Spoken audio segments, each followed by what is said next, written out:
Hello everyone, welcome back to just on channel. कैसे हो आप? आई होप आप अच्छे होंगे, स्वस्थ होंगे, मस्त होंगे। और मैं भी ठीक हूँ। और आपसे कुछ बात करना चाहती हूँ। काफ़ी दिनों से मैं वीडियो नहीं डाल पा रही थी, तो मैंने सोचा क्यों ना आपसे जो मैं हमारे साथ मतलब कुछ जो प्रॉब्लम है उसको मैं आपके साथ डिस्कस करूँ। तो मुझे बहुत अच्छा लगा। मैंने कहा कि चलो, मुझे पता है, तो मैंने कहा चलो मैं आपके साथ अपना एक ये छोटा सा ब्लॉग शेयर करती हूँ। तो 2024 की जो स्टार्टिंग थी ना, यानी 2023 जो थी, एक महीना पहले, जैसे 28 दिसंबर को सब कुछ हमारे यहाँ नॉर्मल था, बिल्कुल ही नॉर्मल चल रहा था हमारी लाइफ। वैसे ही हंसी ठिठोली वाली लाइफ थी। लेकिन 28 दिसंबर की जो रात थी ना हमारे 2023 में, वो हमारे यहाँ हमारे घर में ना बहुत ही ज़्यादा वो होने वाली थी। और हमें बिल्कुल अनभिज्ञ थे, बिल्कुल अनजान।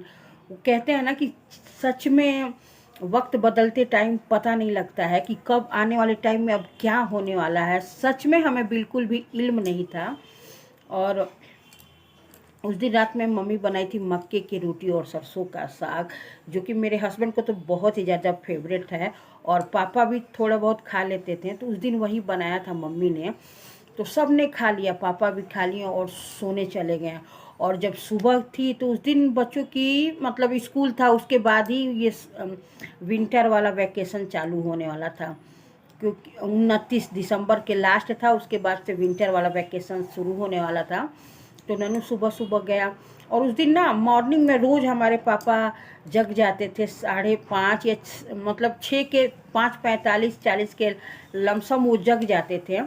लेकिन उस दिन जगे नहीं। तो नन्नू गया ऊपर। नन्नू ऊपर ही नहाता धोता है, ब्रश करता है। ऊपर भी हमारा एक छोटा सा बाथरूम है। तो उस दिन वो गया तो देखा कि बाबा ऐसे ही लेटे हुए हैं, कुछ बोल नहीं रहे। तो उसने बाबा बाबा कहा। तब हमने आवाज़ लगाई कि मम्मी। तब हमने सब दौड़ के ऊपर गए। और ऊपर गए तो देखे कि पापा को जैसे, उस टाइम हमें नहीं पता था कि क्या हुआ है, लेकिन पैरालाइज अटैक आ गया था। आधा अलंग जो था वो बिल्कुल ही उनका काम नहीं कर रहा था। वो जो बातें हमें बोल रहे थे वो हमें बिल्कुल भी समझ में नहीं आ रहा था क्या कह रहे हैं और क्या कहना चाह रहे थे। वो हमें बता रहे हैं, कर रहे हैं, लेकिन हमें बिल्कुल भी सही से उनकी बातें समझ में आ ही नहीं रही थी कि वो क्या कह रहे हैं। और हमें बिल्कुल पता नहीं था कि क्या हो गया अचानक। फिर सबने कहा कि मतलब जो हमारे घर ही के लोग बोलने लगे, मम्मी बोलने लगी कि ले जाओ जल्दी से डॉक्टर के यहाँ, नहीं है, अस्पताल ले जाओ, अस्पताल ले जाओ। तब हम, मेरे हस्बैंड थे, मेरे देवर भी थे, क्योंकि अभी मॉर्निंग थी। फिर इन लोगों ने ऑटो मतलब किया। हमारे मोहल्ले में वैसे बहुत ऑटो वाले भैया रहते हैं, अंकल रहते हैं, जो भी कहिए। लेकिन उस दिन जब आपकी ज़रूरत है, उस दिन भैया कोई नहीं मिलता है। फिर कैसे करके इन लोग ऑटो बुलाए, क्योंकि हमारी सारी गली खुदाई उदाई हो रही थी, तो जल्दी मिलना और ऑटो वाले इधर आना मुश्किल हो गया था। तो कैसे करके भाई बुक करके ये लोग गए। अस्पताल पहुँचते पहुँचते वहाँ पे सारा था कि बिल्कुल होश में हैं, पेशेंट जो हैं बोल भी रहे हैं, मतलब जैसे भी वो बोल रहे हैं। लेकिन वहाँ पे जाते ही पता चला कि ब्रेन में क्लॉट हो गया है, क्या हो गया, मतलब कुछ बहुत ही ज़्यादा। हमें तो उस टाइम पे इतना सब पता नहीं था बिल्कुल भी। जब जब भी कोई इस तरह की बातें पैरालाइज होना, तो अस्पताल में हम अस्पताल ही भागते हैं। जब कुछ इस तरह का हमारे साथ सिचुएशन हो, तो हम कुछ भी हो तो अस्पताल हमारे एक जेहन में आता कि अस्पताल ले चलो, अस्पताल ले चलो। लेकिन जब भी पैरालाइज हो या इस तरह की सिचुएशन आपके साथ आए, तो आप उसे अस्पताल ना ले जाके, मतलब बहुत इस तरह की सब चीज़ें हैं जो मेडिटेशन के थ्रू, मालिश के थ्रू हो जाते हैं सही। लेकिन अस्पताल बिल्कुल भी, मेरे ख्याल से, जैसे मेरा जो पेशेंट है उनके हिसाब से, मतलब सब लोग बोल रहे थे कि वहाँ ले जाना, मतलब आप लोगों ने बहुत ही ज़्यादा गलती काम कर दिया या जो भी। तो हम लोगों ने तो अस्पताल ही ले गए। और वहाँ पे उनके जैसे स्टॉक आ गया, ये वो फलना ढिकना। अस्पताल का आप तो जानते हैं कितना सारा, तुरंत पहले कि पहले साइन करो कि जो भी चीज़ें होंगे। तो इसकी जिम्मेदार अस्पताल नहीं, आप लोग ऐसे ऐसे करके। तो भैया कुछ उस टाइम पे इतना वहाँ पे हाउ तौबा मचा रहता है कि समझ में नहीं आता है कि एक आम इंसान को उस टाइम पे क्या करना है और क्या नहीं, कुछ समझ में नहीं आता, बिल्कुल भी समझ में उस टाइम पे नहीं आता है। हम फट से करते हैं कि चलो यार साइन कर देते हैं। तो हमने साइन किया और वो लोग ले जाके ऑपरेशन किए। तो ऑपरेशन जो उन्होंने किया, तो जैसे कि जो इंजेक्शन लगाया, तो उन्होंने बताया था कि उसका मतलब कुछ लोगों को मतलब रिएक्शन होता है और कुछ लोगों को पैर के थ्रू होता है, कुछ के इधर के थ्रू होता है, ये बताया था। लेकिन हमारा ही पेशेंट उस तरह का है कि जो उनका ब्रेन में वो मतलब ब्लड फैल गया था कि क्या मतलब, इस तरह का उन लोगों ने बताया। और फिर वो ब्रेन दिमाग में क्लॉट जम गया था। फिर दो दो बार ब्रेन का ऑपरेशन हुआ उनका, पापा का, मेरे ससुर जी का दो दो बार ऑपरेशन हुआ। और ये जो ब्रेन का जो ऑपरेशन है बहुत ही ज़्यादा हाई लेवल, बहुत ही ज़्यादा वो होता है यार। हमारा जो पूरी बॉडी को ये ब्रेन ही तो चलाता है कि क्या करना है, कैसे करना है। और जब ब्रेन के और इस उम्र तक पहुंच के जब ये सब चीज़ें हुए तो बहुत ही ज़्यादा रिस्की हो जाता है, बहुत ही ज़्यादा। ये समझ में आता नहीं है कि सही है कि नहीं है, बिल्कुल भी। अब हम लोग तो डॉक्टर, हाँ, तो पापा की दो दो बार हो गई, उनकी ब्रेन का ऑपरेशन दो दो बार हुआ और क्लॉट दिखाया हमें उन लोगों ने।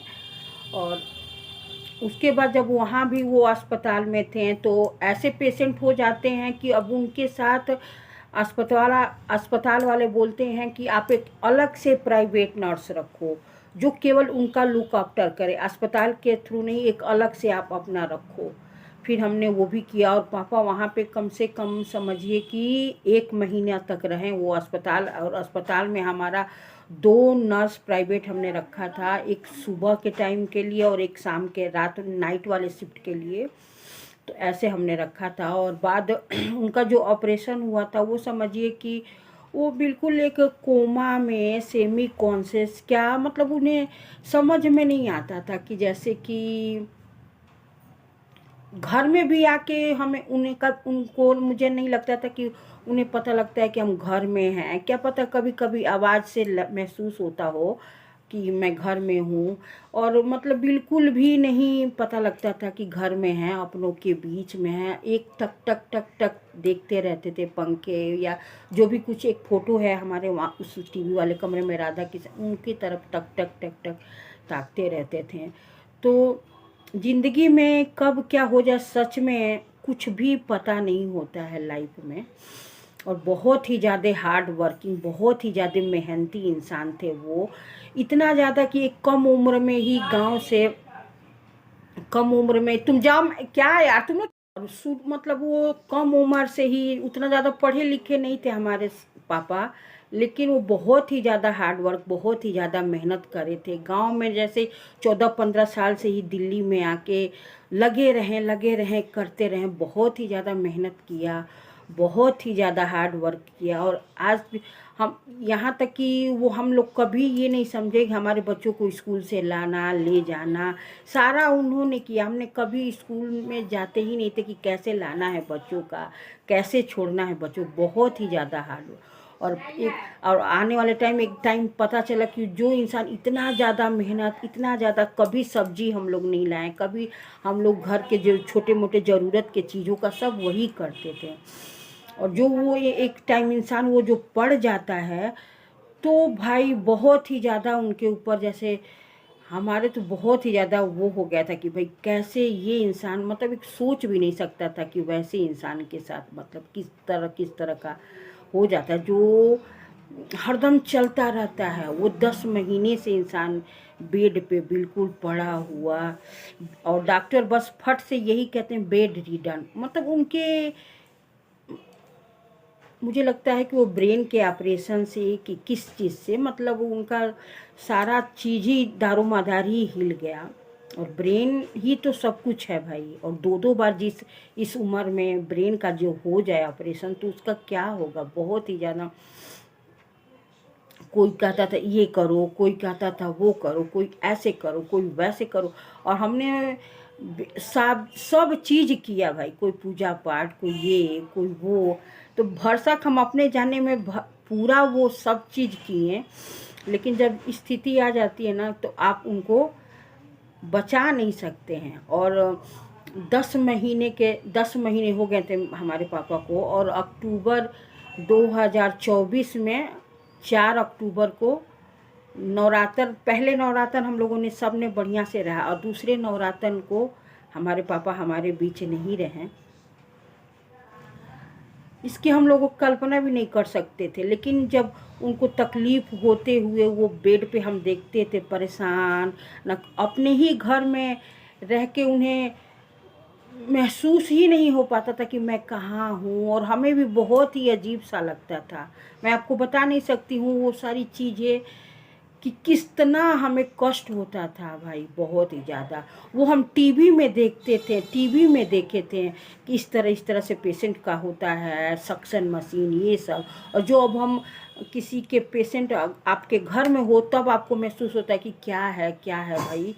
वो सारी चीज़ें हमने बाद में वो सब महसूस किया। तो ये बहुत ही ज़्यादा, हम एक मिडिल क्लास के लिए बहुत ही ज़्यादा, पैसे वैसे रह के भी वो चीज़ें नहीं हो पाती हैं।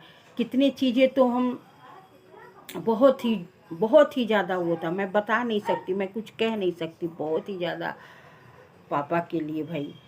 पर 4 अक्टूबर दूसरी नवरात्र को पापा सुबह सुबह जब हम उठे उनकी फीडिंग देते थे। हम हर 2-2 घंटे में उनकी मील होती थी। तो सुबह उनकी जो प्रोटीन वाली फीडिंग थी, कोमल उठती थी, देती थी, उनका बीपी चेक करती थी, उनका शुगर लेवल चेक करती थी। और सब बच्चों ने, पूरे घर ने उनका मिल के, मतलब वो पूरे घर के लिए जो करते थे, तो इस लास्ट टाइम में हम सब ने मिल के उनका बहुत ही अच्छे से, मतलब जितना बन सका सब ने अपना अपना योगदान किया था उनके, मतलब इस टाइम पे मतलब सब ने ही योगदान किया था पूरे घर ने। तो कोमल उठी तो कह रही कि मम्मी बाबा का ना जैसे बीपी हाई हो रहा है। फिर उन्होंने पहले वाले हमने फीडिंग दिया, और जो सेकेंड फीडिंग था 8 बजे के करीब उनका और ज़्यादा मामला, मतलब जितना हो सके कोमल ने ऐसे दबाना ये वो सब ने किया। और फिर 9 बजे के करीब में वो जो सारा जो डिस्प्ले था, जो इस तरह से जिगजैग होके नंबर चलते थे, वो अचानक से सीधी लाइन आ गई। और सीधी लाइन आते ही ऐसे हमें तो महसूस होगा, लेकिन अंदर से जो मन है ना वो मानने को तैयार नहीं कि अब पापा हमारे बीच में नहीं रहे। बिल्कुल भी मन जो है वो मान ही नहीं रहा था। और लेकिन एक बात है, जिससे उनका दिल का तार जुड़ा हुआ था मेरी सासू माँ से, वो पहले ही कह दी कि पापा अब नहीं रहें। तो ये एक बहुत ही ज़्यादा वो था हमारे लिए भाई, बहुत ही ज़्यादा वो था। तो इसी तरह हुआ, मैं बता नहीं सकती इस वीडियो में कि किस तरह से, बता नहीं सकती। लेकिन हाँ, अक्टूबर 4 और ये जो 2024 था हमारे लिए काफ़ी उथल पुथल था। पहले जनवरी से ही जो शुरू हुआ वो बहुत ही ज़्यादा उथल पुथल, अस्पताल में जाके फ़ोन आना तो डर जाना कि क्या होगा, अब क्या होगा, इसके बाद क्या होगा, बहुत ही ज़्यादा उथल पुथल था। लेकिन अब हमारे बीच पापा नहीं रहे, और उनका सब कुछ अच्छे से, मतलब जो भी काम 13वीं थी ये सब ने कर दिया, हो गया उनका बहुत ही अच्छे से। रिश्तेदार भी चल, मैंने सोचा चलो मैं आपके साथ अपने ये दिल की बातें शेयर करती हूँ। और इसके लिए एक वीडियो बनाने में इतना तो मैं स्क्रिप्ट तैयार करके तो नहीं बनाई हूँ। लेकिन सच में एवरीवन बहुत ही ज़्यादा वो होता है, एक अपना दूर चला जाए और वो कभी दिखेगा नहीं, ये कल्पना मात्र से ही हम सिहर जाते हैं। तो आई होप कि आपको ये वाला ब्लॉग पसंद आएगा, तो लाइक करिएगा, कमेंट करिएगा, शेयर करिएगा। और जब भी किसी को आपके यहाँ पैरालाइज अटैक हो तो भाई अस्पताल तो मेरे ख्याल से मतलब ले जाना वहाँ पे फंस जाने के बराबर है। और वो भी ये प्राइवेट अस्पताल, पता नहीं, लेकिन हमारे लिए तो नहीं सही रहा। चलिए मिलते हैं नेक्स्ट ब्लॉग पे, तब तक के लिए बाय बाय।